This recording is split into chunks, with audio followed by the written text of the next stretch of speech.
शमशान घाट तक गए और बड़े साहब ने 29 मजदूरों की एक दिन की तनख्वाह काट ली। मैं पूछ सकता हूं आपसे साहब, मैं आपसे पूछ सकता हूं कि ये कहां की इंसानियत है? कहां की इंसानियत है? ये किधर का इंसाफ है? ये चेयरमैन साहब, मैं आपसे पूछ रहा हूं, जवाब दीजिए मेरी बात का। दीनानाथ जी साहब। जानते हो शेयर होल्डर्स की मीटिंग में आकर तुमने हमारी इज्जत पर सरेआम कीचड़ उछाला है। साहब, मीटिंग में मैं मजदूरों का हक मांगने गया था, किसी की इज्जत उछालने नहीं। मैं कुछ नहीं जानता, नौकरी करनी है तो इस पर दस्तखत करो। ये क्या है? क्या माफीनामा। मेरा कसूर क्या है सेठ जी? कसूर? तुमने एक मुलाजिम की हैसियत से हमारे साथ गद्दारी की है। अगर अब इस कंपनी में नौकरी करनी है तो तुम्हें इस पर दस्तखत करने होंगे। सेठ जी, दीनानाथ ने अपने हाथों की मेहनत बेची है। अपने ये हाथ नहीं बेच दिए, अपनी जात नहीं बेच दी। 2 रोटी गंवाकर हमने इज्जत कमाना सीखा है, इज्जत गंवाकर 2 रोटी कमाना नहीं सीखा। दीनानाथ, मैं तुमसे आखिरी बार कह रहा हूं, अगर इस मिल में नौकरी करनी है तो इस पर दस्तखत करने होंगे।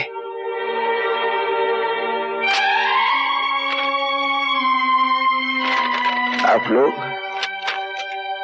2 रोटी देकर आप सोचते होंगे आपने हमारी मान मर्यादा को खरीद लिया, लेकिन ऐसा है नहीं और न कभी होगा। और इससे पहले कि आप मुझे नौकरी से निकालें, मैं आपकी नौकरी पर लात मारता हूं, ठोकर मारता हूं इस नौकरी पर, सूखता हूं इस पे। ये लीजिए, संभालिए इसे।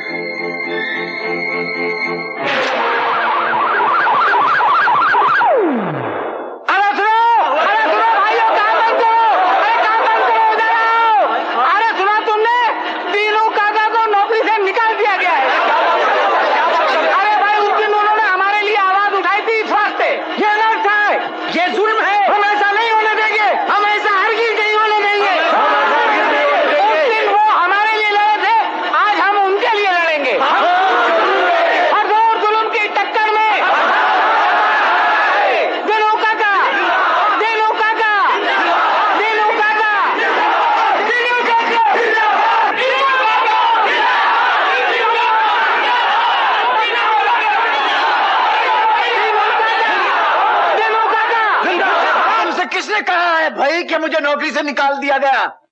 मैंने खुद नौकरी छोड़ दी। हाँ, इन लोगों को बताने के लिए कि मजदूर को हमेशा नहीं ठुकराया जा सकता। मजदूर भी ठोकर मार सकता है, और मैंने मार दी ठोकर अपनी मर्जी से और अपनी इज्जत की खातिर। लेकिन आपकी इज्जत हमारी इज्जत है। तू बहुत बकबक करता रहता है यार गोविंदा। मजदूर की इज्जत उस वक्त तक है जब तक ये चिमनियां धुआं उगलती रहती हैं। मजदूर की इज्जत उस वक्त तक है जब तक इन मशीनों का दिल धड़कता रहता है, वरना ये मशीनें बंद, हमारा रोजगार भी खत्म, हमारी इज्जत भी मट्टी में। ये मिल जो है ये हमारी माँ है, और तुम लोग मेरी इज्जत करते हो ना? हाँ। तो जाओ फिर जाके काम करो। चलो भाई, हाथ जोड़ के कहता हूं, जाओ।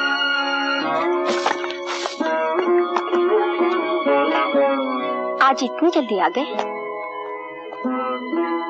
हाँ, आ गए। क्या बात है?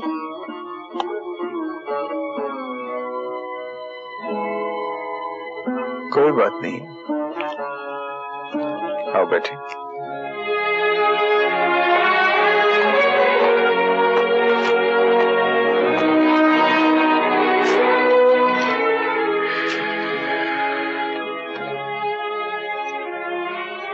तुम परेशान से लग रहे हो, तबीयत तो ठीक है? चाय बना लाऊं? चाय से क्या होगा, बैठो। हाँ,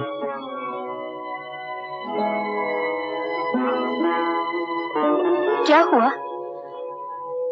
कोई खास बात है? है तो विमला, क्या होगा अगर मैं तुमसे कहूं कि मैंने ये मिल की नौकरी छोड़ दी?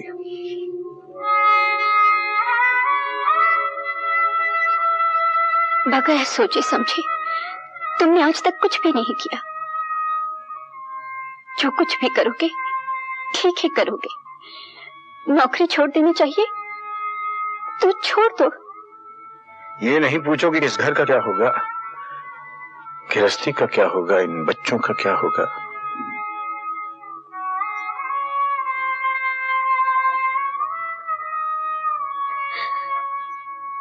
आज तक कभी किसी चीज की कमी महसूस नहीं होने दी तुमने। सबकी देखभाल बराबर की। नौकरी नहीं हुई तो क्या हुआ, तुम जो हो।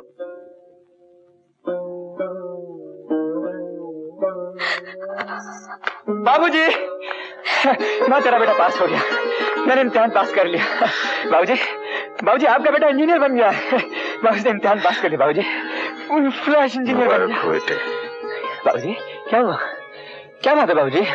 आज हमने भी जिंदगी का एक इम्तिहान पास कर लिया बेटा। कैसा इम्तिहान बाबूजी? खुददारी का इम्तिहान जी। हीरालाल की नौकरी छोड़ दी हमने। ये लीजिए।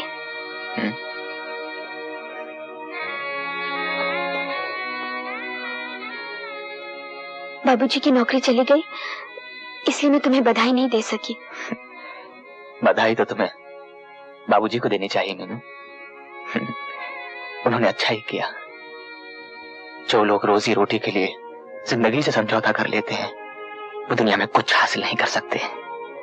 बड़े काम सिर्फ हिम्मत वाले ही करते हैं। उन्होंने गुलामी को छोड़कर आजादी हासिल की है। कल क्या होगा वो तो भगवान ही जाने, लेकिन आज हम सबको उन पर फख्र होना चाहिए। आदमी एक दरवाजा बंद करता है, भगवान 100 दरवाजे खोल देता है। मैं समझा नहीं बाबूजी। समझाते हैं भाई, ये जली हुई मिल बिक रही है, तुम हो इंजीनियर, अब बराबर देख के बताओ ठीक हो सकती है क्या?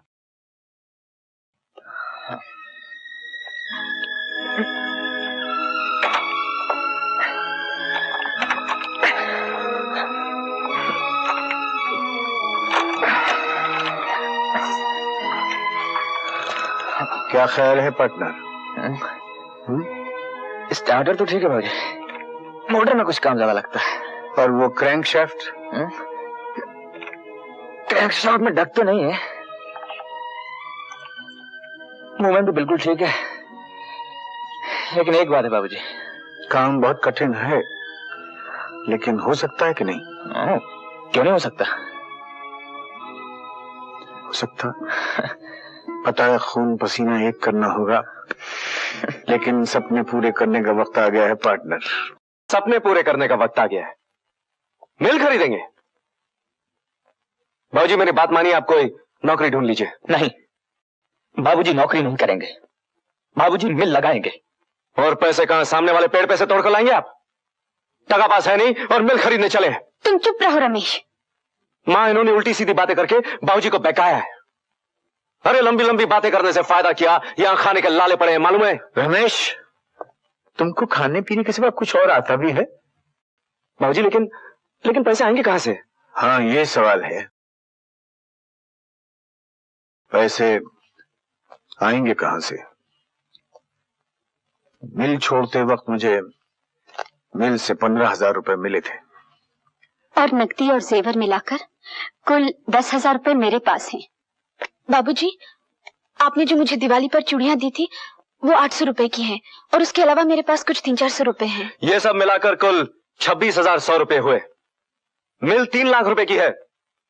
बाकी के पैसों के लिए हम अपने आप को गिरवी रखेंगे या दर बदर भीख मांगते फिरेंगे? नहीं, एक जगह तो है, एक जगह है जहां से भीख मांगी जा सकती है। भगवान, ये गरीब की पूंजी है, इसमें बरकत डाल। गरीब का सर धनवान के सामने ऊंचा रख भगवान। ये एक मजदूर की श्रद्धा की भेंट है बाबूजी। ये 25,000 रुपए हम आपकी मिल खरीदने के लिए लाए। लेकिन इन 25,000 रुपयों से क्या होगा दीनानाथ जी? मुझे 3 लाख रुपए चाहिए। 3 लाख रुपए की मिल है, आप रुपया लाइए, मिल आपकी है। देंगे, हम 3 लाख रुपए देंगे बाबूजी। किस्तें करके थोड़ी थोड़ी अदा कर देंगे, हम मेहनती आदमी हैं। नहीं दीनानाथ जी, किस्तों पर नहीं दे सकता। आप जानते हैं मुझे रुपयों की कितनी सख्त जरूरत है। लेकिन हम खाली किस्तें नहीं, सूद भी देंगे बाबूजी। मुझे सूद वूद नहीं चाहिए, 3 लाख रुपए चाहिए और एक साथ चाहिए। बाबूजी, सेठ जी, आप हमें कुछ रोज की मोहलत दे दीजिए। हाँ हाँ बाबूजी। जब हम आपका पूरा पैसा चुका दे तब आप हमें दे दीजिए। थोड़ी दिन की मोहलत दीजिए, ईमानदार आदमी हैं हम। जी, हम मेहनत करके एक एक पैसा चुका देंगे। ठीक है, अगर आप ये 25,000 रुपया पेशगी के तौर पर जमा कर दें तो मैं 3 दिन की मोहलत दे सकता हूं। शुक्रिया। धन्यवाद की कोई बात नहीं दीनानाथ जी, आप तो बिजनेस के कायदे जानते ही हैं। अगर 3 दिन में बाकी रकम अदा नहीं हुई तो ये 25,000 रुपए वापस नहीं मिलेंगे। वो तो उसूल की बात है, ये हमें मालूम है, इससे तो हम वाकिफ हैं। भाई धंधे का तो तरीका है नहीं ये। जी, 3 रोज में 2,75,000 का इंतजाम कहाँ से करेंगे? जहाँ जिसने ये दे दिया है वो बाकी के भी दे देगा। अब धंधा कैसे होगा? लेकिन ये बाबूजी हमको मंजूर है, ये आप 25,000 रुपए ले लीजिए, बाकी भी ऊपर वाला करेगा, हम अदा कर देंगे लाके 3 दिन के ठीक लिए। है।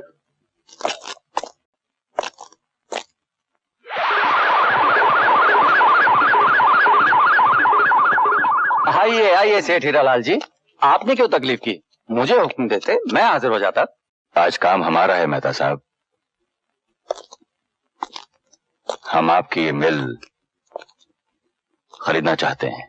वैसे तो ये मिल आप ही की है सेठ जी, लेकिन आपको आने में जरा देर हो गई। मैं किसी दीनानाथ से एडवांस ले चुका हूँ। हम आपको पूरी रकम अभी इस वक्त देने को तैयार हैं। वो तो ठीक है सेठ जी, लेकिन उसूल की बात है, अगर परसों शाम तक बाकी रकम न मिली तो मैं आपको खबर भेज दूंगा। बाकी रकम नहीं मिलेगी। ये लीजिए चेक, समझिए मिल हमारी हो गई। रुपया तो आप लोगों को मिल सकता है, लेकिन आपको जमानत दिलवानी होगी। वो तो मैं पहले ही अर्ज कर चुका हूँ मैनेजर साहब, हमारे पास जमानत देने के लिए कुछ नहीं है। कुछ गिरवी रख सकते हैं?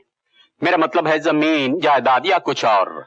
वैसे तो बहुत कुछ गिरवी रख सकते हैं साहब, अपनी मेहनत गिरवी रख सकते हैं, अपना पसीना, अपने सपने गिरवी रख सकते हैं।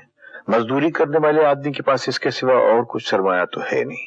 सॉरी जेंटलमैन, फिर यह बैंक आपकी मदद नहीं कर सकता। किसकी मदद कर सकता है मैनेजर साहब, मैं पूछ सकता हूँ? उन्हीं लोगों की जो पहले से ही लाखों में खेल रहे हैं, उनकी मदद कर सकता है। वो जो दौलत से दौलत को खींचते हैं, उन्हीं की मदद कर सकता है। ये जनता का बोर्ड आपने बाहर किस लिए लगाया हुआ है, जबकि गरीब आदमी का हाथ आप तक पहुंच नहीं सकता? मिस्टर दीनानाथ। हाँ गया दीनानाथ साहब। बाबूजी, अरे ठीक कह रहा हूँ भाई अशोक, बताइए। ठीक कह रहा हूँ मैं आपसे एक सवाल पूछता हूँ, ये बैंक किसका है? बैंक तो सरकार का है। तो सरकार किसकी है? प्लीज बाबूजी आप अखबार में भाई इश्तिहार देखते हैं, उन इश्तिहारों से धोखा खा गए हम समझते थे कि सचमुच आप लोग इस मुल्क से गरीबी को हटाना चाहते हैं, उन हिम्मत वाले, मेहनत करने वाले आदमियों की मदद करना चाहते हैं जो अपने पैरों पर खुद खड़ा होना चाहते हैं। लेकिन ऐसा है नहीं, ऐसा नहीं है। हमने भूल की। हमको हमारी खुददारी ने एक शानदार भविष्य का सपना दिखाया, हमने अपने आप को फरेब दिया, वो सपना झूठा था। चलो ले लो फाइल। नमस्ते। Thank you very much manager साहब।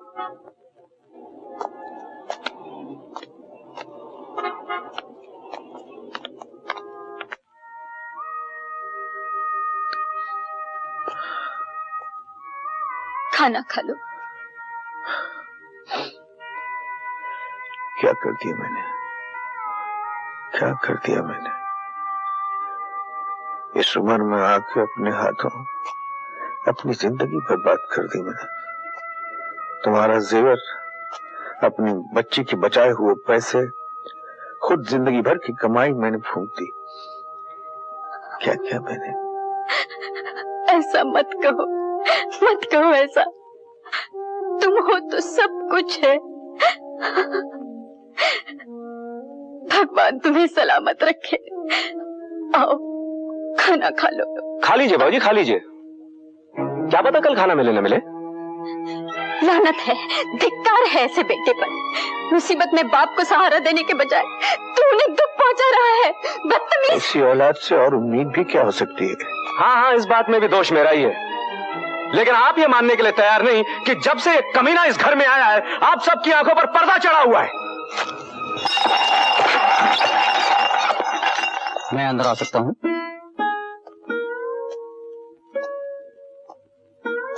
साहब, हम माफी चाहते हैं। हमने अपनी चादर देखे बगैर पांव फैला दिए और वो रकम जो आपको देनी थी वो हम जमा नहीं कर पाए साहब। लेकिन सक्सेना साहब, मैं तो आपको मिल के कागजात देने आया हूँ। वो काहे के, किस लिए? जी, मिल अब आपकी है।